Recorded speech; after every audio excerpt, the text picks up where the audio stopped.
제2차 세계대전 동안 50만 명이 넘는 여성이 나치 강제 수용소로 이송되었습니다. 이러한 학살과 완전한 타락의 공간에는 피해자만 있는 것이 아니었습니다. 같은 시스템 내에서 가해자, 협력자, 공범자도 있었습니다. 그들 중 다수는 강제 노동, 의학 실험, 죽음의 기계에서 중요한 물류 업무를 위해 선발되었습니다. 다른 이들은 정권의 수호자로 변모하여 제3제국의 이념적 테러를 잔혹하게 강요했습니다. 성별은 어떠한 보호나 변명도 제공하지 않았습니다. 단지 제거하고 착취하고 통제하기 위해 고안된 구조 내에서의 뚜렷한 역할만이 있을 뿐이었습니다. 아우슈비츠 여성들의 역사에는 어떤 비밀이 숨겨져 있을까? 그들은 그 시스템 내에서 어떤 종류의 결정을 내렸는가? 그리고 무엇보다도 제국의 붕괴 이후 그들은 어떻게 심판받고 처벌받고 침묵당했는가? 철조망 뒤의 지옥, 아우슈비츠 수용소의 여성들. 1940년에서 1945년 사이에 아우슈비츠는 나치 테러의 가장 어두운 상징이 되었을 뿐만 아니라 현대사에서 전례 없는 학살 기계의 현장이 되었습니다. 이런 복합체 속에서 여성들은 특별한 형태의 잔혹함에 직면했습니다. 그것은 체계적이고 계획적이며 여성의 신체뿐만 아니라 인간으로서의 정체성까지 파괴하기 위해 행해졌습니다. 아우슈비츠 수용소는 3개의 주요 수용소로 나뉘었고 각 수용소는 제3제국의 살인적인 조직 내에서 특정 기능을 담당했습니다. 아우슈비츠 1호 수용소는 1940년 5월 폴란드 군 막사 자리에 건립되었으며 행정 및 초기 구금 시설 역할을 했습니다. 소련 포로들을 실험 대상으로 삼아 지클론 B 가스를 사용한 최초의 실험이 이곳에서 수행되었습니다. 원래 수용소에서 3km 떨어진 곳에 건설된 아우슈비츠 i.e. 비르케나우는 학살 시스템의 진정한 핵심이 되었습니다. 축구장 175개에 해당하는 면적에 대부분의 살상시설이 들어섰습니다. 즉, 매일 수천 명의 시체를 살해하고 처리할 수 있는 가스실이 있는 4개의 주요 화장터가 있었습니다. 비르케나우의 여성구역은 전체 단지에서 가장 큰 규모였으며 전기 철조망으로 둘러싸인 구역에 유럽 전역의 여성들이 모여 있었습니다. 마지막으로 1942년 10월에 설립된 아우슈비츠 아이시 모노비츠는 학살과 경제적 착취가 완벽하게 결합된 형태였습니다. IG 파번 합성 고무공장 옆에 위치한 이곳은 수감자들을 육체적으로 지칠 때까지 노예 노동으로 사용했습니다. 1942년과 1945년 사이에 20만 명이 넘는 여성이 아우슈비츠로 이송되었습니다. 그중 절반은 등록되지 않았습니다. 기차에서 내린 후 바로 가스실로 보내졌습니다. 일시적으로 생존한 사람들은 폴란드, 헝가리, 프랑스, 네덜란드, 그리스, 이탈리아, 유고슬라비아, 소련 등 점령된 거의 모든 나라 출신이었습니다. 그들의 배경은 체포 이유만큼이나 다양했습니다. 인종적 이유로 박해받는 유대인, 인종적으로 열등하다고 여겨지는 로마인, 정치적 저항 투사, 변태자로 낙인 찍힌 레즈비언, 심지어 박해받는 사람을 도운 것만으로 범죄를 저지른 여성도 있었습니다. 대량 추방은 1944년 봄과 여름에 절정에 달했는데 불과 8주 만에 40만 명이 넘는 헝가리 유대인이 아우슈비츠로 이송되었습니다. 절반 이상이 여성과 소녀였습니다. 그 무렵 살충 장비는 산업 수준의 정밀성을 갖추고 있었습니다. 사람들이 도착한 순간부터 그들의 유해가 근처 연못에 뿌려질 때까지 하루에 12영명을 처리할 수 있었습니다. 아우슈비츠에 도착하면서부터 신중하게 계산된 비인간화 과정이 시작되었습니다. 충분한 음식과 물 없이 며칠을 보낸 화물차에서 내린 후 여성들은 남성들과 헤어졌습니다. 개 짖는 소리와 무장 경비원들의 함성 속에서 그들은 운명에 대한 첫 번째 결정, 즉 선발에 직면하기 위해 줄을 섰습니다. 요제프 맹겔레, 하인츠 틸로, 프리츠 클라인과 같은 SS 의사들은 손을 한번 움직여 누가 일시적으로 살아남고 누가 그날 죽을지 결정했습니다. 그 기준은 순전히 실용주의적이었습니다. 좌측은 젊고 신체적으로 강한 여성을 강제 노동에 투입했습니다. 임산부, 노인, 어린 자녀를 둔 어머니 또는 병자는 오른쪽 가스실로 바로 향합니다. 후자는 식별번호도 받지 못했습니다. 이 분야의 행정을 위해 공식적으로 존재한 적은 없습니다. 비르케나우의 여성 막사는 새로운 차원의 신체적 굴욕을 상징했습니다. 원래 52마리의 말을 위한 마구간으로 설계되었으며 각 블록에는 600, 800명의 여성이 거주했습니다. 너무 붐벼서 밤에 잠자리에 들기가 불가능했습니다. 침대는 나무 플랫폼으로 되어 있었고 각 층에는 최대 8명의 여성이 잤습니다. 폴란드의 혹독한 겨울에도 기온이 영하 20도까지 떨어졌는데도 매트리스나 충분한 담요는 없었습니다. 위생 상태는 사실상 전혀 존재하지 않았습니다. 해당 건물에는 적절한 창문, 단열재, 난방 시스템이 부족했습니다. 단 하나의 통이 수백 명의 여성을 위한 야간 변소로 사용되었고 야외 변기는 열린 참호 위에 구멍이 난 긴 구조물로 이루어져 있었으며 사생활도 없고 변기지도 없었습니다. 물을 사용하는 것이 너무 제한되어 개인 위생을 유지하는 것이 거의 불가능해졌고 얼굴을 씻는 간단한 행위조차 사치로 여겨졌습니다. 이런 조건은 질병이 퍼지기에 완벽한 환경을 조성했습니다. 군복과 막사에 기생하는 일을 통해 전염되는 발진 티푸스는 특정 시기에는 국가대표팀보다 더 많은 사망자를 냈습니다. 결핵, 이질, 영양실조로 인한 부종, 각종 피부 감염 등이 걷잡을 수 없이 퍼져 가장 약한 사람은 서서히 죽게 되었다. 그 음식은 그런 이름을 가질 자격이 전혀 없었다. 매일의 식단은 아침에는 커피라고 불리는 쓴 검은 액체, 정오에는 썩은 야채 조각을 넣은 물렁한 수프, 저녁에는 마가린이나 잼을 얇게 바른 검은 빵 한 조각을 먹는 것으로 구성되었습니다. 총 칼로리 섭취량은 하루 700일 300칼로리였지만 강제 노동에는 기본적인 신체 기능을 유지하는데 최소 500칼로리가 필요했습니다. 영양실조가 빠르게 찾아왔습니다. 전반적인 무월경, 근육량 감소, 부종, 그리고 마지막으로 무슬림이라는 상태가 나타났습니다. 이는 걷는 해골처럼 변해 감정적 반응을 모두 잃고 죽음이 가까운 사람들을 일컫는 캠프 용어입니다. 여성에게 할당된 업무는 해당 분야와 관련 산업의 요구에 따라 달랐습니다. 가장 운이 좋은 사람들은 경계 내의 주방, 세탁소, 재봉 작업장에서 일했습니다. 다른 사람들은 외부의 커만도로 보내졌습니다. 커만도란 채석장, 습지 배수, 건설 현장에서 강제 노역을 시키는 집단으로 자연의 혹독한 환경에 노출되고 끊임없는 노동 속도 때문에 신체가 급속히 악화되는 집단입니다. 1913년부터 무기 생산이 늘어나면서 많은 수감자들이 크루프의 자회사인 바이히젤 우니온 메탈베르케 등의 공장으로 이송되었습니다. 그곳에서 그들은 12시간 교대 근무를 하면서 전혀 안전한 조건에서 포탄용 신관을 제조했고 보호 장비 없이 독성 물질을 다루었습니다. 여성에게 부과된 규율은 끊임없는 공포의 시스템에 기초를 두고 있습니다. 실제적이든 상상적이든 위법 행위는 극심한 처벌로 이어졌습니다. 날씨에 상관없이 경기장 산책로에 몇 시간씩 서 있어야 하거나 특별히 설치된 트레슬에서 채찍질 25대를 맞아야 했습니다. 탈출이나 저항을 시도한 죄로 처형하는 경우는 다른 수감자들에게 강요하여 머리 뒤쪽을 교수형이나 총살형으로 공개적으로 집행했습니다.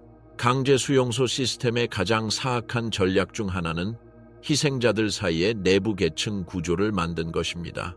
당국은 수감자를 카포 블록 리더 또는 작업 감독자로 임명했습니다.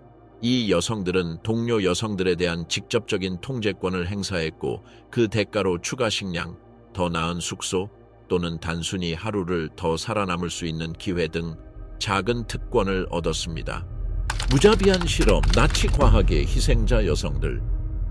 제3제국의 의사들은 의학 연구라는 명목으로 여성의 신체를 일회용품으로 사용하여 인종 이론을 시험하고 대량 불임화 방법을 개발하고 인간의 고통을 전혀 고려하지 않고 새로운 약물을 시험했습니다. 이 왜곡된 의학 세계에서 여성 실험에 직접 관여한 세 사람의 이름이 두드러진다.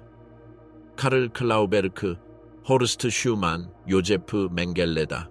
그들 각자는 나치 계층의 지원을 받고 독일 제약 산업의 자금 지원을 받아 강제 수용소 시스템 내에서 완전한 자율성을 가지고 운영되었습니다.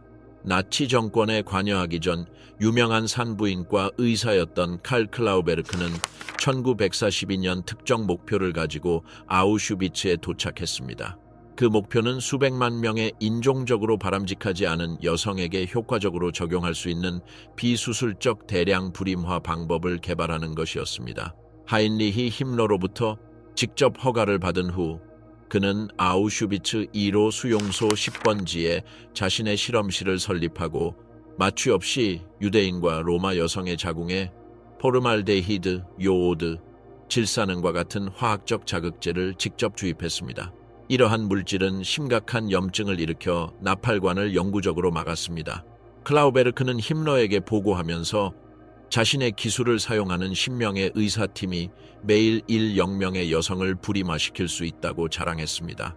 이는 생식 조절의 산업화로 제3제국의 인종공학적 목표와 완벽하게 일치합니다. 동시에 호르스트 슈만은 방사선 살균을 실험하고 있었습니다. 그의 방법은 보호 장비 없이 남성과 여성의 생식기관을 대량의 X선에 노출시킨 다음 마취 없이 살균되지 않은 도구를 사용하여 난소와 고환을 수술적으로 제거하여 조직학적 효과를 연구하는 것이었습니다. 정권이 이 방법을 선호한 이유는 은밀하게 적용할 수 있는 가능성 때문이었습니다. 즉, 이 방법을 사용하면 많은 사람들이 수년 후까지 그 사실을 알지 못한 채 불임 수술을 받을 수 있었습니다. 악명 높은 죽음의 천사 요제프 맹겔레는 쌍둥이 연구로 가장 잘 알려져 있지만 임산부, 로마인, 그리고 그가 비정상적이라고 생각하는 신체적 특징을 가진 사람들에게 상당한 관심을 기울였습니다.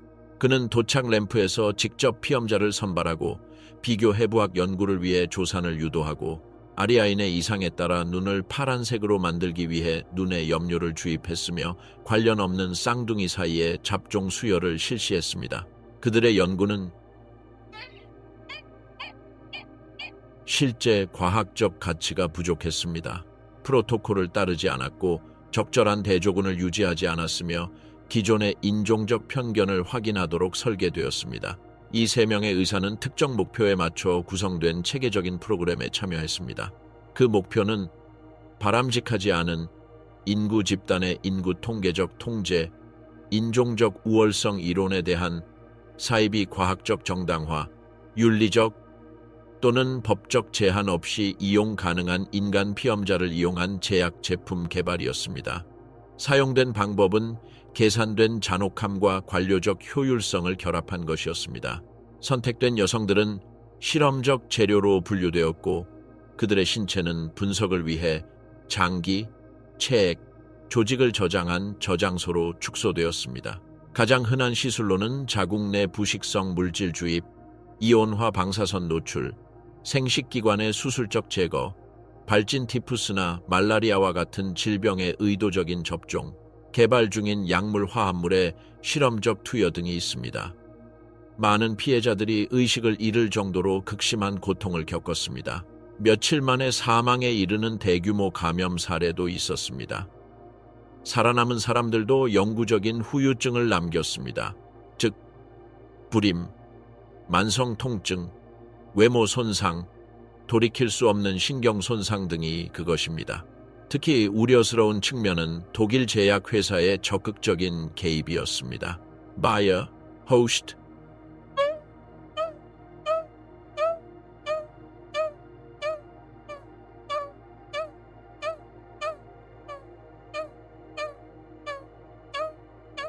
베이어, 호스트, BASF 등이 포함된 대기업인 IG 파번과 같은 회사는 아우슈비츠 행정부와 공식 협정을 맺었습니다. 역사적 기록에 따르면 바이엘은 개발 중인 약물을 테스트하기 위해 특정 수감자 그룹을 매수했으며 1인당 약 170라이 히스마르크를 지불했습니다. 전쟁 후 회수된 내부 보고서에는 임상적으로 냉정한 내용이 다음과 같이 적혀 있다. 실험 대상자들은 실험 중에 사망했습니다. 추가 배치를 요청했습니다. 이러한 협력을 통해 제약회사는 일반적인 상황에서 직면하게 될 법적, 윤리적 제한 없이 상용 제품 개발을 가속화할 수 있었습니다. 이러한 실험을 위해 선발된 여성들은 주로 아우슈비츠 1호 수용소의 10번 블록에 수용되었습니다. 이곳은 높은 벽으로 수용소의 나머지 부분과 분리되어 있고 외부 시야를 차단하는 덮인 창문이 있는 2층 건물입니다. 이 공간은 SS 의사, 독일 간호사, 그리고 죽음의 위협 속에서 강제로 참여해야 했던 의학 교육을 받은 수감자들이 운영하는 영구적인 인체 실험실 역할을 했습니다. 희생자들은 실험이 끝나거나 신체적으로 악화되어 더 이상 연구에 사용할 수 없을 때를 제외하고는 거의 건물을 떠나지 않았습니다. 수용소가 해방되기 전 증거를 파괴하려는 노력에도 불구하고 사진과 인체 측정치가 포함된 자세한 진료 기록, 치료에 대한 반응 기록, 부검 보고서, 시술 사진, 포르말린에 보관된 생물학적 샘플, 의사와 다양한 독일 과학기관 간의 서신 등 중요한 문서가 회수되었습니다. 이 파일은 공포의 규모를 임상적 정확도로 기록하고 있습니다. 블록 10을 통과한 약 0명의 여성의 사망률은 실험 유형에 따라 65%에서 85%에 달했습니다. 죽음의 천사 아우슈비츠의 SS 경비대. 아우슈비츠의 죽음의 기계는 남성의 손만으로 작동되지 않았습니다. 1942년부터 1945년까지 약 200명의 독일 여성이 이 수용소에서 SS 경비병으로 복무했습니다. 이 여성들은 여성적 감성으로 강제 수용소 체제를 완화하기는커녕 남성들과 마찬가지로 무자비한 사형 집행인이 되었으며 나치 체제의 잔혹함이 성별 장벽을 초월한다는 것을 보여주었습니다. 1942년 강제 수용소 시스템이 확장되면서 전선에서 군사적 필요성이 커지면서 여성 경비원 모집이 강화되었습니다. 후보자들은 주로 독일 노동계급과 소시민 계급 출신으로 사무직 근로자, 점원, 간호사, 주부 등으로 구성되었습니다. 고등교육을 받았거나 군사시설에 대한 사전 경험이 있는 사람은 거의 없었지만 모두 라펜스블위크 훈련소에서 집중적인 이념적 세뇌 교육을 받았습니다.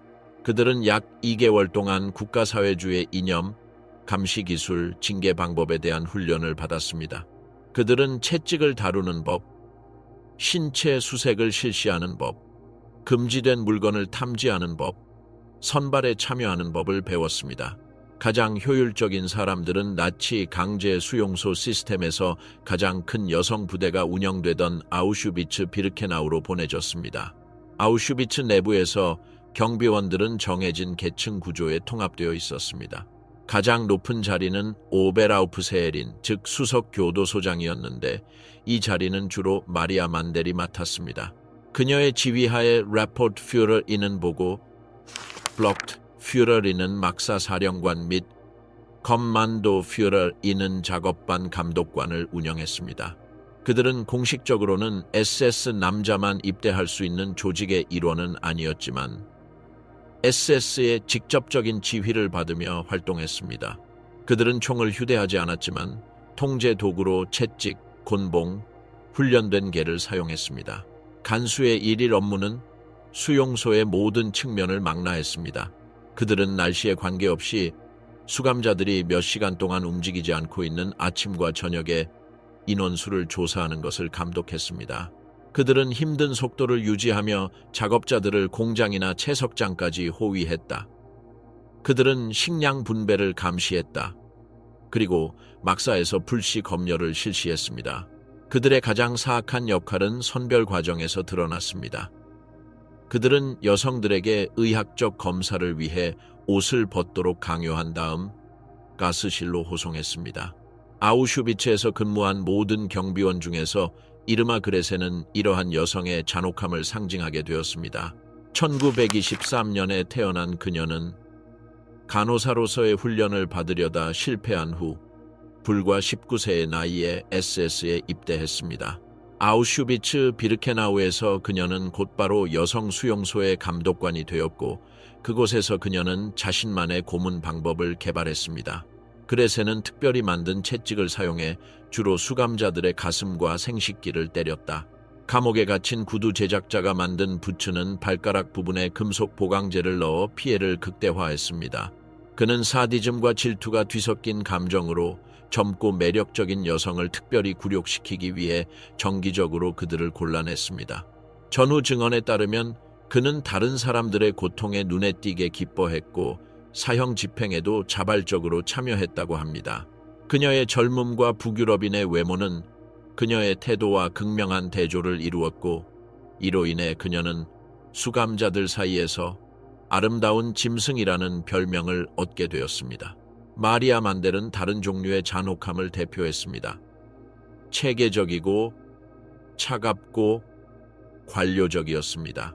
그녀는 1912년에 태어났으며 대부분의 교도관보다 나이가 많고 경험도 더 많았습니다.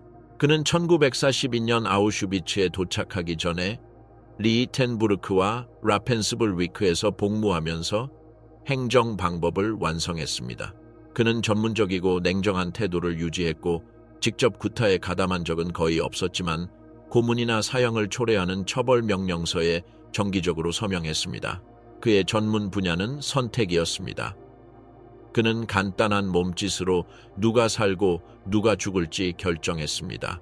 그의 직접적인 감독하에 50만 명이 넘는 여성이 가스실로 보내졌다고 추정됩니다. 그녀의 가장 충격적인 계획 중 하나는 아우슈비츠 여성 오케스트라를 창설한 것이었습니다. 이 오케스트라는 수송선이 도착하거나 노동자들이 공장으로 행진할 때 연주를 맡은 여성 수감자들로 구성된 단체였습니다. 고전 음악과 대량 학살의 병치는 나치즘의 문화적 타락을 보여주는 대표적인 예이다. 경비원의 복장은 그들의 권위를 나타내는 중요한 요소였다. 그들은 남성에게만 입혀지는 검은색 SS 제복을 입지 않고 무릎 길이의 치마, 블라우스, 더블 단추 재킷, 모자로 구성된 청회색 제복을 입었습니다. 그들은 자신의 계급을 나타내는 배지와 만자가 그려진 독수리 문양을 착용했습니다. 많은 사람이 이 기본적인 유니폼에 무릎까지 오는 검은색 가죽 부츠와 어울리는 장갑을 매치해 위압적인 분위기를 연출했습니다. 그들이 가지고 다니는 지팡이나 채찍은 그들의 권력을 물리적으로 확장하는 수단이자 즉각적인 처벌 도구가 되었습니다. 일반 시민이 잔혹한 수호자로 변하는 모습은 이념과 제도적 환경이 인간의 행동을 형성하는 힘을 보여줍니다. 이러한 도덕적 변화에는 여러 요인이 작용했습니다. 즉, 제국의 적에 대한 폭력을 정상화하는 집중적인 이념적 세뇌가 그 요인이었습니다. 개인의 책임을 약화시키는 계층적 구조, 지리적, 사회적 고립으로 인해 자체 규칙이 있는 우주가 탄생했습니다. 비인간화된 존재에 대한 절대적인 권력, 그리고 잔인함에는 보상을 주고 연민에는 처벌을 주는 인센티브 시스템. 경비원들은 명령을 따랐을 뿐만 아니라 충성심과 효율성을 보여주기 위해 스스로의 계획을 개발하기도 했습니다. 그들은 상관의 승인을 얻기 위해 서로 경쟁했고 혁신적인 처벌을 고안했으며 부하들이 가장 가혹한 조치를 취하도록 했습니다. 이런 내부 경쟁은 시스템을 끊임없이 급진화시켰고 그 결과 폭력 수준이 점점 더 극단적으로 치닫게 되었습니다. 여성이 나치 체제에 참여한 것은 강압이나 무지 때문만은 아니라는 전후 신화는 역사적 증거에 의해 완전히 반증되었습니다. 아우슈비츠의 강제 수용소는 의지 없는 기계가 아니었지만 다른 선택이 있을 때에도 계속해서 잔혹함을 선택하는 능동적인 행위자들이었습니다. 경비원이 심각한 처벌을 받지 않고 전근을 요청하거나 행동을 완화한 사례가 기록되어 있으며 이는 시스템 내에서도 선택의 여지가 있었음을 보여줍니다. 1945년 1월 붉은 군대가 진격하자 경비병들은 수용소 대피와 악명 높은 서쪽으로의 죽음의 행진에 참여했습니다. 수천 명의 허약하고 병든 수감자들이 적절한 음식이나 거처 없이 극한의 겨울 환경 속에서 걸어 다녀야 했습니다. 수용소가 운영되는 동안 체포될까 두려워한 경비병들은 마지막 단계에서 특히 사납게 행동했으며 따라잡지 못하는 사람은 즉시 처형했습니다. 나치가 패배한 후 많은 여성 경비병들이 독일 민간인들 사이에 숨어들려고 시도하며 이름을 바꾸고 제복과 신분증을 파괴했습니다. 그러나 연합군의 체계적인 노력과 생존자들의 증언을 통해 주범을 파악하고 체포하는 데 성공했으며 이들은 나중에 다양한 국제 및 국내 법원에서 재판을 받게 되었습니다. 사랑과 질서 사이 아우슈비츠의 금지된 관계. 모든 존재의 측면이 나치 인종 이념에 의해 규제되는 아우슈비츠의 엄격한 세계에서 경비원과 수감자 간의 개인적 관계는 가장 심각한 범죄 중 하나로 간주되었습니다. 1935년 뉘른베르크 법은 아리아인과 유대인 사이의 친밀한 접촉을 명백히 범죄로 규정하고 이를 인종적 오염 라슨샨드로 규정하여 사형을 포함한 다양한 형벌을 내렸습니다. 강제 수용소 시스템 내에서는 이러한 금지가 훨씬 더 엄격해져서 개인적인 관계가 여러 개의 금지선을 넘는 상황이 발생했습니다. 인종분리는 나치즘의 이념적 핵심을 대표한다. 이 정권은 부패한 영향력, 특히 유대인들로부터 독일 혈통의 순수성을 보호해야 한다는 가정된 필요성에 따라 전적인 정통성을 구축했습니다. SS 제국 지도자 하인리히 힘러는 SS 대원과 수감자, 특히 수감자가 열등한 인종에 속할 경우 개인적인 접촉을 금지하는 구체적인 지시를 내렸습니다. 이러한 명령은 군 규율에 대한 우려를 반영했을 뿐만 아니라 정권의 우생학적 비전을 구체화한 것이기도 했습니다. 아우슈비츠 직원들은 훈련 중에 명확한 지시를 받았습니다. 수감자를 인간이 아닌 물건으로 취급해야 한다는 것입니다. 어떠한 공감이나 특혜적 대우도 이념적 배신이자 심각한 징계적 위반으로 간주될 것입니다. 이러한 규칙은 브리핑, 깜짝 검사, 경비원들이 서로를 감시하는 내부 감시 시스템을 통해 정기적으로 강화되었습니다. 그러나 시골의 일상적 현실은 이러한 장벽이 모호해지는 상황을 만들어냈습니다. SS 직원과 여성 수감자들은 오랜 시간 동안 공유 공간에서 공존했습니다. 행정사무실, 의류작업장, 직원 세탁시설 등 특정 구역에서는 규칙적이고 감시가 덜한 접촉으로 인해 규제되지 않은 상호작용이 발생할 가능성이 있습니다. 이는 불평등의 극심한 조건 하에서 발전했지만 체제의 엄격한 인종적 금지 조항을 무시한 여러 가지 문서화된 관계 사례가 나타난 맥락입니다. 가장 광범위하게 기록된 사례는 프란츠 분슈와 헬레나 시트로노바의 사례입니다. 이 이야기는 전후 재판 중에 나타났으며 가장 비인간적인 환경에서도 발생할 수 있는 도덕적, 감정적 복잡성을 보여줍니다.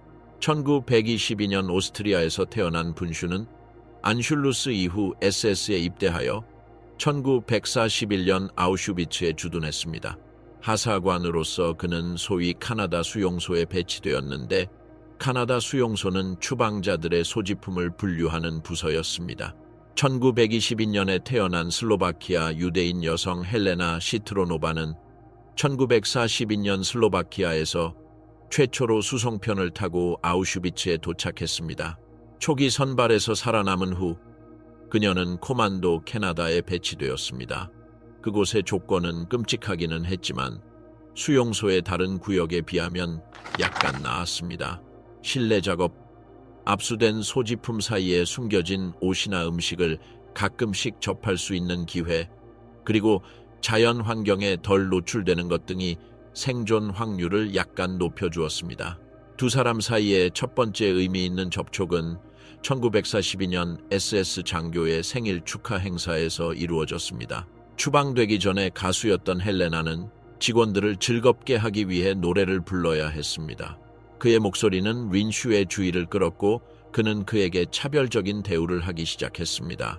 추가 식량, 가끔은 더 힘든 임무에서 면제해주고 다른 경비원으로부터 보호해 주었습니다. 이러한 상황은 1943년에 더욱 심화되었는데 헬레나의 여동생 로자가 두 어린 자녀와 남편을 데리고 새로운 수송수단에 실려 아우슈비츠로 왔기 때문이다. 표준 절차에 따라 아이들과 남편은 바로 가스실로 보내졌습니다.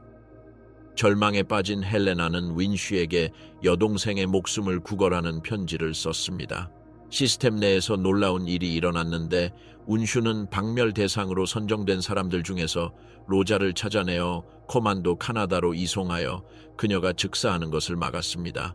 이 행위는 지휘 계통과 수용소 규약을 직접적으로 위반했으며 경비원과 수감자 사이의 정상적인 관계를 초월하는 유대감을 보여주었습니다.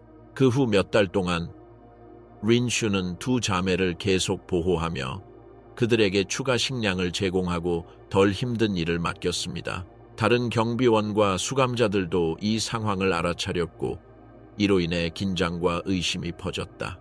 분슈 자신도 상관으로부터 부적절한 행동에 대해 여러 차례 경고를 받았다.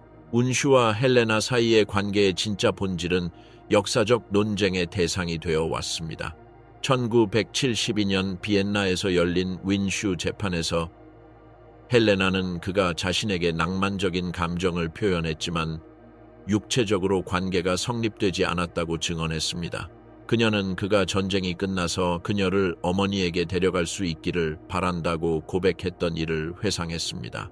시골에서는 이런 애정 표현조차 인종적, 제도적 규범을 근본적으로 범하는 행위로 여겨졌습니다. 이 사건이 특히 중요한 이유는 그에 따른 문서화 때문이다. 전쟁 후 원씨는 아우슈비츠에 참여했다는 이유로 재판을 받았습니다. 헬레나와 그녀의 여동생 로자는 남편을 대신하여 증언하며 그가 자신의 안전을 위험에 빠뜨리면서도 그들을 보호했다고 설명했습니다. 그가 학살 조직에 참여했음에도 불구하고 법원은 이러한 행위를 완화 사유로 간주했습니다. 분슈는 징역형을 선고받았지만 비슷한 계급의 다른 SS 장교들에 비해 상당히 가벼운 형을 선고받았습니다. 운슈 시트로노바 사건은 독특한 것은 아니지만 광범위한 문서화가 이루어졌다는 점에서 예외적이었습니다. 수용소 기록 보관소와 전후 증언에는 다른 유사한 상황이 언급되어 있지만 자세한 내용은 적습니다. 알로이스 H로 확인된 SS 대원은 폴란드 수감자에게 정기적으로 음식을 배달하고 있다는 사실이 발각된 후 수용소에서 이송되었습니다. 행정장교인 필헬름 R은 그의 동료들이 사무실에서 일하던 유대인 수감자와 지나치게 친밀한 행동을 했다는 보고를 한 후 강등되어 러시아 전선으로 파견되었습니다. 이러한 위법 행위에 대한 공식적인 대응은 상황, 관련된 사람의 계층적 지위, 그들이 가지고 있는 모든 연결에 따라 달랐습니다.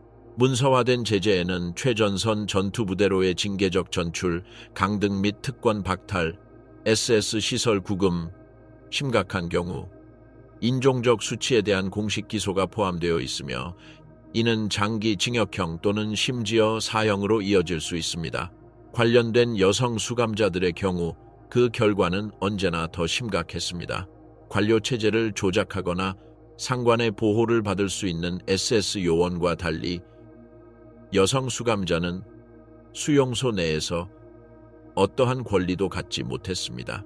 일반적인 처벌에는 형벌 구역으로의 이감, 사형수 감방 배정, 공개적인 신체적 처벌이 포함되었으며 특히 유대인 여성을 비롯한 독일군과의 성관계가 연루된 경우에는 사형이 일반적인 처벌이었습니다.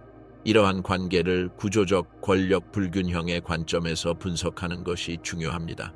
아우슈비츠에서는 SS 장교들이 문자 그대로 수감자들의 삶과 죽음을 통제했습니다.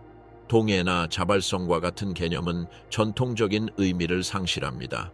경비원의 의도나 감정과 관계없이 암묵적 또는 명시적 강압에 의해 형성된 모든 관계입니다. 수감자들에게 이러한 관계는 주로 생존 전략을 상징했습니다.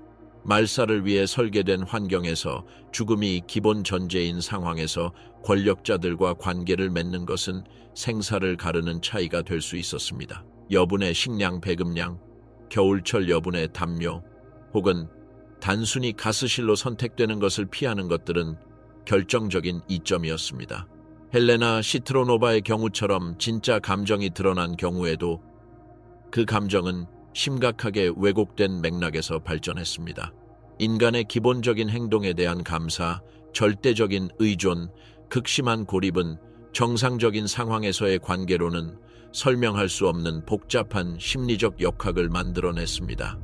보이지 않는 저항, 존더 코만도의 여성들과 반란. 나치의 권력이 절대적인 것처럼 보였던 아우슈비츠, 비르케나우에서 제2차 세계대전 중 가장 놀라운 저항 행위 중 하나가 나타났습니다. 1944년 10월 7일 제3제국이 전선에서 무너지기 시작했을 때 존더 코만도 수감자 집단은 상상할 수 없는 일을 해냈습니다. 그들은 화장터 사호를 부분적으로 파괴하고 SS 경비병 몇 명을 죽인 후 압사했습니다. 나치 학살 수용소 내에서 유일하게 성공한 무장 봉기였던 이 반란은 역사적 서술에서 종종 2차적인 역할로만 다루어졌던 여성 수감자 집단의 중요한 참여 없이는 불가능했을 것입니다. 존데르 코만도, 즉 특수특공대라는 용어는 유대인 포로로 구성된 집단을 지칭하며 이들은 학살 과정에서 가장 끔찍한 임무를 수행해야 했습니다. 즉 희생자들을 가스실로 인도하고 가스로 죽인 후 시체를 옮기고 금리를 제거하고 산업용으로 머리카락을 자르고 시체를 화장터로 운반하고 근처 강과 연못에 재를 처리하는 등의 임무를 수행해야 했습니다. 이들은 자발적으로 협력한 사람이 아니라 즉각적인 죽음의 위협을 받고 선발된 개인들이었으며 자신의 동포와 가족의 시신을 처리하도록 강요받았습니다. SS 행정부는 이러한 수감자들을 극도로 고립된 환경에 가두었습니다.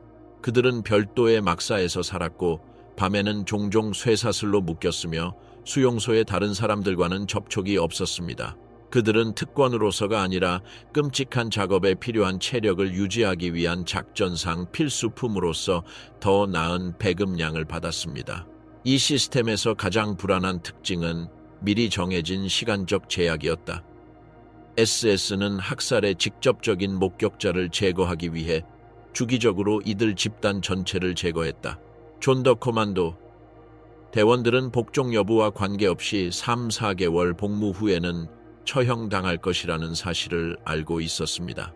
죽음이 임박했다는 확신은 반항이 자살적인 것처럼 보이지만 존엄하게 죽을 수 있는 유일한 방법이 되는 독특한 심리적 상황을 만들어냈습니다.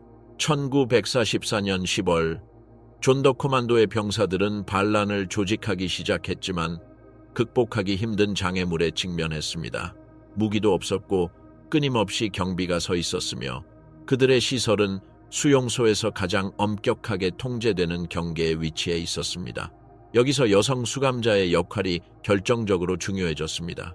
화장터에서 불과 몇 킬로미터 떨어진 곳에는 크루프의 자회사인 바이히젤 우니온 메탈베르케 군수 공장이 있었는데 그곳에서 수백 명의 여성 수감자들이 제국을 위한 전쟁 물자를 생산하는 힘든 교대 근무를 했습니다. 주요 수용소에 비해 감시는 덜 엄격했지만 끊임없었고 일부 여성들은 폭발물을 만드는 데 필요한 화약을 구할 수 있었습니다. 이는 반란을 시도할 때 꼭 필요한 재료이지만 엄격하게 보호되었습니다. 이 비밀 작전에는 4명의 여성이 두드러지게 나타났습니다. 로자 로보타, 알라 케르트너, 레지나 사피르스타인, 에스더 바이스블룸입니다. 치에 하누프에서 태어난 폴란드 유대인인 로자는 전쟁 전에 시오니스트 청년 조직에서 활동했으며 수용소 내 저항운동과 접촉을 유지했습니다. 살해된 여성을 위한 의류 창고의 관리자로서 그녀는 매우 중요한 이동의 자유를 누렸습니다. 알라, 레지나, 에스더는 탄약 공장에서 직접 일했는데 그 직책 때문에 소량의 폭발물에 제한적으로만 접근할 수 있었습니다. 이 여성들은 수개월에 걸쳐 독창적인 화약 추출 및 밀수 시스템을 개발했습니다. 그들은 수색 중에 옷솔기, 블라우스 밑단, 심지어 몸의 구멍에 아주 적은 양의 물질을 숨겼습니다. 화약은 여러 중개자를 거쳐 존더 코만도 막사에 도착했는데 그곳에서는 폭발 사고를 막기 위해 빈 깡통과 축축한 헝겊에 담아 보관했습니다. 이 여성들이 감수한 위험은 헤아릴 수 없을 정도였습니다. 아주 소량의 화약이 발견되더라도 관련된 사람들과 그들과 연관된 사람들을 고문하여 이름을 캐내고 공개 처형하는 일이 벌어졌을 것입니다. 존더 코만도 구성원과 공장 여성들 간의 소통은 저항의 창의성을 보여주는 사례입니다. 그들은 쓰레기통에 숨겨진 메시지를 이용했고 출퇴근길 표지판을 이용했으며 가끔은 수용소 세탁소를 통과하는 옷솔기에 이디시어나 폴란드어로 쓰인 메모를 숨겨두기도 했습니다. 1944년 10월 7일 존더 코만도 구성원 300명을 이동시키라는 명령이 도착하면서 음모가 촉발되었습니다. 그들은 경험을 통해 이전 이곳 처형을 의미한다는 것을 알고 있었습니다. 원래는 나중에 계획했던 봉기는 앞당겨질 수밖에 없었다. 그들은 밀수한 화약으로 만든 즉석 수류탄을 사용해 화장터사의 경비원을 공격하고 주요 용광로에 있는 폭약을 폭발시켜 부분적으로 무력화시켰습니다. 반란은 빠르게 확산되었습니다. 초기의 혼란 속에서 화장터 위의 수감자들도 도구를 임시 무기로 사용하여 봉기했습니다. SS 하급 지휘관 빌리 프리제는 사망했고 다른 경비원들은 부상을 입었습니다. 소수의 수감자들이 철조망을 끊고 일시적으로 탈출하는 데 성공했지만 그 후 며칠 동안 다시 붙잡혀 처형당했습니다. SS의 대응은 즉각적이고 잔혹했습니다.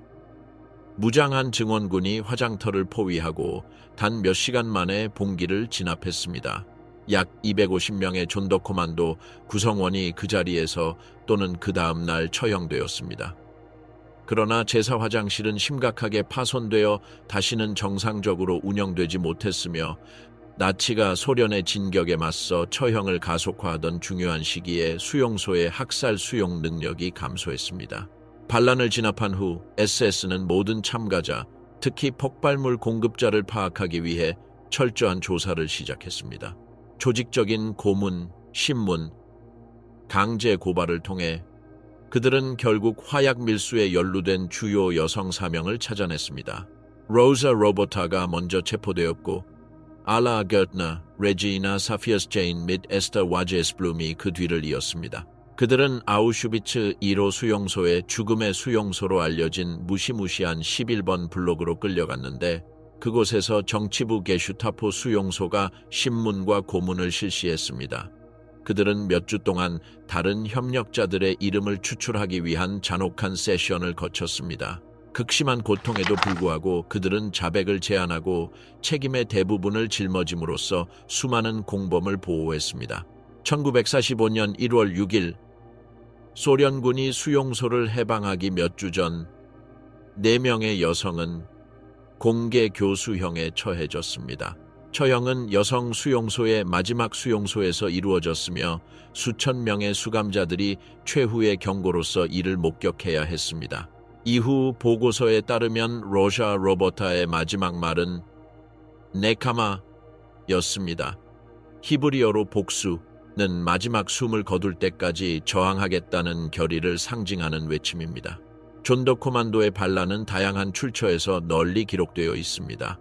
전쟁 후 회수된 독일의 즉각적인 보고서에는 특별 조치가 필요한 폭동이 언급되어 있으며 사상자 및 건물 피해 목록이 포함되어 있습니다. 수용소 해방 후 소련의 조사에 따르면 화장터사의 피해가 기록되었고 즉석 폭발 장치의 잔해가 발견되었습니다. 게다가 전쟁 이후 몇 년 동안 존더 코만도 구성원들이 묻었던 여러 문서가 발견되어 봉기의 계획과 실행에 대한 세부 사항을 확인했습니다. 아우슈비츠, 비르케나우의 지도와 평면도는 탄약 공장과 화장터 사이에 상당한 거리를 보여주며 여러 검문소를 통과해 폭발물을 밀수하는 데 필요한 엄청난 물류적 노력을 강조합니다. 제사 화장터는 비르케나우 서쪽 끝에 위치해 있었고 화약 공장은 본관 건물 동쪽에 위치해 있었습니다. 즉, 수용소의 사실상 전체 경계를 가로질러 화약을 운반해야 했다는 뜻입니다. 이 반란의 중요성은 군사적 성공에만 국한되지 않습니다. 그것은 희생자들에게 모든 인간성을 부정하도록 설계된 시스템의 핵심에서 인간성을 긍정하는 행위를 나타냈습니다. 그는 극심한 억압 속에서도 죽음이 임박한 상황에서도 저항이 가능하다는 것을 보여주었습니다. 밀수된 화약 일지, 교환된 비밀 메시지 일개, 즉석에서 만들어진 수류탄 일개는 나치가 절대적인 통제권을 주장한 것을 부정하는 것이었습니다. 아우슈비츠에서의 저항에 대한 여성의 공헌은 폭발물 밀수에만 국한되지 않았습니다. 시골 지역에서는 덜 극적이지만 동등하게 중요한 다른 형태의 반대가 있었습니다. 많은 여성들이 음식, 약, 정보를 공유하는 상호 지원 네트워크에 참여했는데 이는 시스템이 강요하려던 개인주의적 논리에 반하는 것이었습니다. 범죄를 기록하기 위해 목숨을 걸었던 사람들도 있습니다. 예를 들어 의학 실험에 대한 비밀 기록을 보관했던 크라코바 그룹의 구성원이나 나중에 재판에 사용하기 위해 문서를 복사한 행정 직원이 있습니다. 문화적 저항도 마찬가지로 중요했습니다. 교육 훈련을 받은 수감자들은 시를 낭송하고 언어를 가르치고 문학에 대해 토론하는 비밀 모임을 조직하여 나치의 통제에서 독립적인 정신적 공간을 보존했습니다. 이러한 활동은 비록 작은 것처럼 보이지만 둘 다를 파괴하도록 설계된 환경 속에서 정체성과 인간성을 확인하는 것이었습니다. 아우슈비츠 이후 재판 판결 그리고 형량. 1945년 5월 제3제국의 패배로 아우슈비츠, 비르케나우에서 저질러진 범죄가 점차 세계의 의식 속에 드러나게 되었습니다. 연합국과 새로 해방된 국가들은 전례 없는 과제에 직면했습니다. 즉, 이처럼 중대한 범죄에 대한 정의를 어떻게 구현할 것인가? 수백만 명에 달하는 산업적 살인을 포괄할 수 있는 법적 틀은 무엇일까? 그리고 구체적으로 이러한 범죄에 적극적으로 가담한 여성들을 어떻게 기소할 것인가?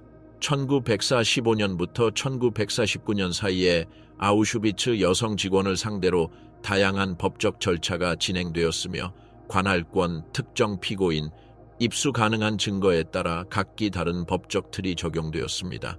이러한 재판은 개별 가해자를 처벌하는 것뿐만 아니라 역사적 기록을 확립하고 미래의 반인륜 범죄 사건에 대한 법적 선례를 만드는 것을 목적으로 했습니다. 가장 중요한 재판 중 하나는 1947년 11월에서 12월 사이에 폴란드 크라쿠프에서 열린 소위 아우슈비츠 재판이었습니다. 폴란드 최고 국가재판소는 6명의 SS 경비원으로 복무했던 여성을 포함하여 40명의 전직 수용소 직원을 재판했습니다. 피고인들은 수용소의 범죄 조직에 가담하고 학살할 수감자를 선택하고 사형을 집행하고 집단 학살에 공모한 혐의를 받았습니다. 재판소는 전통적인 폴란드법과 전쟁 범죄 및 반인륜 범죄에 대한 국제법의 새로운 원칙을 결합한 법적 틀을 적용했습니다.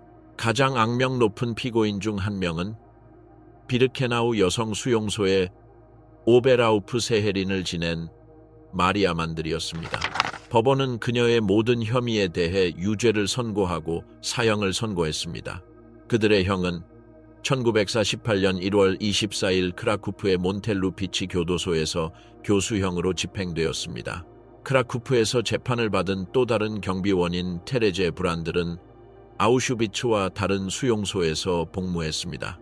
법원 기록에는 그가 사람을 뽑는데 직접 관여하고 종종 치명적인 신체적 처벌을 내린 사실이 기록되어 있습니다.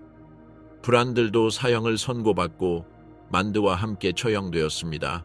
비르케나우에서 막사 감독관으로 근무했던 루이제 단츠도 비슷한 혐의로 기소되었으나 그녀가 살인에 직접 연루되었다는 결정적인 증거가 부족하여 종신형을 선고받았습니다. 그녀는 약 10년간 복역한 후 1957년 건강상의 이유로 석방되었는데 이 결정은 폴란드에서 상당한 논란을 불러일으켰습니다. 크라쿠프 재판은 중요한 선례를 만들었습니다. 이 재판은 여성이 단순히 명령을 따르는 종속적 존재였다는 주장을 기각하고 계층적 구조 속에서도 개인의 도덕적 선택의 여지가 있다는 것을 확인했습니다. 그녀는 교도관들이 공식적인 지시를 자주 어기고 그들만의 잔혹 행위를 저지르는 모습을 세심하게 기록했습니다. 그리고 아우슈비츠에서 저질러진 범죄는 일반적인 범죄를 초월하는 특별한 범죄라는 것을 확립했습니다. 같은 시기에 독일 위네부르크에서는 영국 군사재판소의 주관으로 베르겐 벨젠 재판 1945년 9월 17일, 11월 17일이 진행되고 있었습니다. 이 재판은 베르겐 벨젠에서 저지른 범죄에 초점을 맞추었지만 1945년 대피 당시 두 수용소 간에 많은 직원들이 이동했기 때문에 아우슈비츠에서의 행동에 대한 기소도 포함되었습니다. 이르마 그레세는 이 재판의 중심 피고인이었습니다. 재판소는 그녀가 전쟁 범죄와 반인륜 범죄 혐의로 유죄 판결을 받았고 그녀에게 사형을 선고했습니다. 그녀는 1945년 12월 13일 하멜린 감옥에서 교수형에 처해졌습니다. 그레세는 22세의 나이로 현대 국제법에 따라 처형된 가장 어린 전범자가 되었습니다. 영국의 사법 절차는 범죄에 대한 시각적, 물질적 문서화에 특히 중점을 두었습니다. 피고인이 행동하는 모습을 담은 공식 사진, 회수된 SS 유니폼, 처벌에 사용된 무기가 제시되었습니다. 이러한 법의학적 접근 방식은 미래의 전쟁 범죄 재판에 중요한 선례를 남겼고 대량 학살에 대한 증거 기준을 확립했습니다. 이러한 주요 재판 외에도 수많은 경비원이 다양한 동맹 관할권에서 하급 법원이나 나치화 소송을 겪었습니다. 독일의 슈프르흐 칸멜은 비나치화 위원회는 계급이 낮은 여성 경비원을 많이 기소했는데 대개 공공고용 금지나 벌금과 같은 행정 제재를 받았습니다. 아우슈비츠의 여성 직원에 대한 법적 소송은 특별한 어려움에 직면했습니다. 전통적인 형법은 이 규모의 범죄를 다루지 않았기 때문에 부분적인 법적 공백이 있었습니다. 캠프 대피 중에 많은 물리적 증거가 파괴되었습니다. 증언의 언어적, 심리적 복잡성으로 인해 여러 언어 간 번역이 필요했고 증인의 트라우마에 대한 고려도 필요했습니다. 이러한 장애물을 극복하기 위해 법원은 혁신적인 방법론을 개발했습니다. 즉, 국내법 원칙과 새로운 국제법 개념을 결합한 것입니다. 그들은 행정문서, 사진, 물리적 물건을 포함하도록 허용 가능한 증거의 정의를 확대했습니다. 그리고 외상적 증언에 대한 특별 프로토콜을 수립했습니다. 이러한 적응은 미래의 국제형법에 대한 근본적인 선례를 확립했습니다. 이러한 재판에 대한 문서는 귀중한 역사적 기록 보관소입니다. 기록에는 수용소가 파괴되기 전에 구출된 소송 절차의 완전한 사본, 선서 진술서, 사진 증거, 그리고 수천 개의 행정문서가 포함되어 있습니다. 폴란드 국립기억연구소, 아우슈비츠, 비르케나우 국립박물관, 그리고 이스라엘, 미국, 독일의 컬렉션에 주로 보존된 이러한 기록 보관소는 법적 증거뿐만 아니라 역사 연구를 위한 필수적인 1차 자료를 제공합니다. 처형의 법의학적 측면 역시 마찬가지로 기록되어 있습니다. 공식 보고서에는 사용된 절차, 사망에 대한 의학적 확인, 유해 처리에 대한 설명이 나와 있습니다. 이 기록은 아우슈비츠에서 자행된 잔혹한 비공식적 학살과 적법 절차에 따라 체계적이고 문서화되고 법적으로 승인된 사형 집행을 대조하려는 의도적인 노력을 반영하고 있습니다. 1950년대 냉전이 심화되면서 많은 서방 국가에서 나치 범죄자를 추적하려는 정치적 관심이 약해졌습니다. 일부 여성 교도관은 장기 징역형을 선고받았지만 부분적 사면이나 건강상의 이유로 조기에 풀려났습니다. 이러한 추세는 특히 홀로코스트 생존자와 홀로코스트의 영향을 받은 지역사회 사이에서 상당한 논란을 불러일으켰습니다. 감형에 대한 논쟁은 과도기적 정의와 반인륜 범죄에 대한 적절한 처벌에 대한 현대적 논의에서도 계속해서 언급되고 있습니다. 이러한 사법 절차의 중요한 유산 중 하나는 국제법에 기여한 것입니다. 아우슈비츠 직원 재판은 뉘른베르크 재판과 함께 중요한 선례를 만들었으며 이는 나중에 집단 살해죄의 예방 및 처벌에 관한 협약 1948년, 개정 제네바 협약 1949년에 명문화되었고 수십 년 후에는 국제형사재판소를 설립한 로마 규정에 반영되었습니다.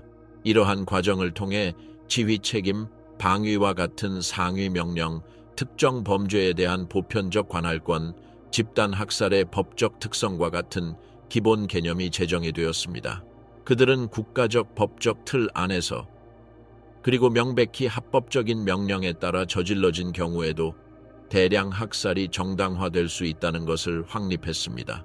이러한 법적 발전은 20세기 국제법에서 가장 중요한 발전 중 하나를 나타냅니다. 아우슈비츠 여성 직원에 대한 재판은 여성이 폭력 범죄에 연루되었다는 고정관념에 도전하는 계기가 되었습니다. 역사적으로 법 체계는 여성 가해자를 더 관대하게 다루는 경향이 있었는데, 이는 폭력적 능력이 낮거나 외부의 영향을 받기 쉽다는 것을 전제로 했습니다. 여성 SS 경비원을 재판한 법원은 이러한 추정을 명백히 기각하고 성별에 관계없이 동일한 형사 책임 기준을 적용했습니다. 이러한 초기 재판 이후 수십 년이 지난 후에도 사법 체계는 계속해서 아우슈비츠 경비원들을 기소했습니다. 1975년 수감자를 발로 차 죽이는 습관으로 암말이라는 별명으로 알려진 헤르민 브라운슈타이너 라이언은 라펜스불위크와 마이다네크에서의 업무 혐의로 미국에서 서독으로 인도되었습니다. 그의 인도는 이주를 통해 책임을 회피하는 것이 불가능하다는 점에 대한 중요한 선례를 남겼습니다. 아우슈비츠 직원에 대한 재판은 전후의 법적, 도덕적 역사에서 중요한 순간을 상징합니다. 그들은 가장 극단적인 범죄라 할지라도 사법 외적 복수가 아닌 공식적인 법적 시스템을 통해 기소될 수 있고 또 그래야 한다는 것을 확립했습니다. 그들은 어떠한 이념이나 정치 체제도 기본적인 도덕 기준에서 벗어날 수 없다는 것을 보여주었습니다. 그들은 나치 학살의 체계적인 본질을 꼼꼼히 기록하여 이후 이를 부인하거나 축소하려는 시도에 맞섰습니다. 그러나 이러한 과정은 또한 그토록 큰 범죄에 직면한 응징적 정의의 본질적인 한계를 드러냈습니다. 아무리 무거운 형벌이라도 이로 인해 발생한 엄청난 고통을 적절히 보상할 수는 없습니다. 어떠한 사법 절차도 피해자를 부활시키거나 파괴된 지역 사회를 회복시킬 수 없습니다. 어떠한 처벌도 그러한 잔혹 행위가 미래에 반복되지 않을 것이라는 보장을 할 수 없습니다. 아우슈비츠에서 일어난 범죄에 대한 사법적 대응은 루안다, 유고슬라비아 등지에서 일어난 잔혹 행위를 재판하는 미래의 국제재판소 설립을 위한 토대를 마련했습니다. 새로운 재판소가 생길 때마다 방법론이 개선되고 증인 보호가 확대되고 더욱 정교한 법적 틀이 개발되었지만 모두 홀로코스트 이후 정의를 실현하기 위한 초기 노력에서 확립된 선례에 의존합니다.